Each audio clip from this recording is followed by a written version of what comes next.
या 65 इमारतींच्या प्रकरणामध्ये जो तहसीलदार कार्यालयाच्या माध्यमातून गुन्हा दाखल करण्यात आला होता, या गुन्ह्यामधले आरोपी आहे त्यांचा काल अटकपूर्व जामीन फेटाळण्यात आला आहे. मी कालच जे पराग मनेरे साहेब यांची भेट घेतलेली आहे. मी त्यांना स्पष्ट सांगितलेलं आहे की हे जे आरोपी आत्ता जे आपल्याला दिसत आहेत समोर, हे खरे आरोपी नाही आहेत. यांच्या मागे मोठा आका आहे.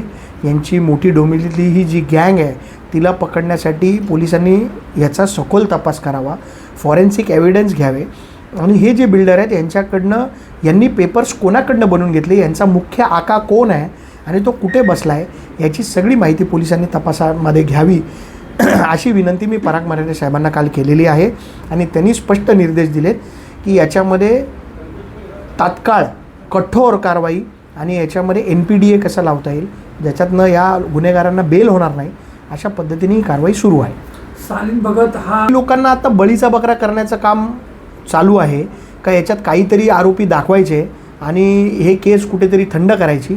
परंतु माझी पोलिसांना विनंती आहे की याच्यामधले मुख्य सूत्रधार जे आरोपी आहेत, जी डोंबिवलीची गँग आहे, यांना लवकरात लवकर जेलमध्ये टाकण्यासाठी पोलिसांनी प्रयत्न करावा आणि त्यांना लवकरात लवकर जेलमध्ये टाकलं तर या 65 इमारतीतील लोकांना, रहिवाशांना न्याय मिळेल.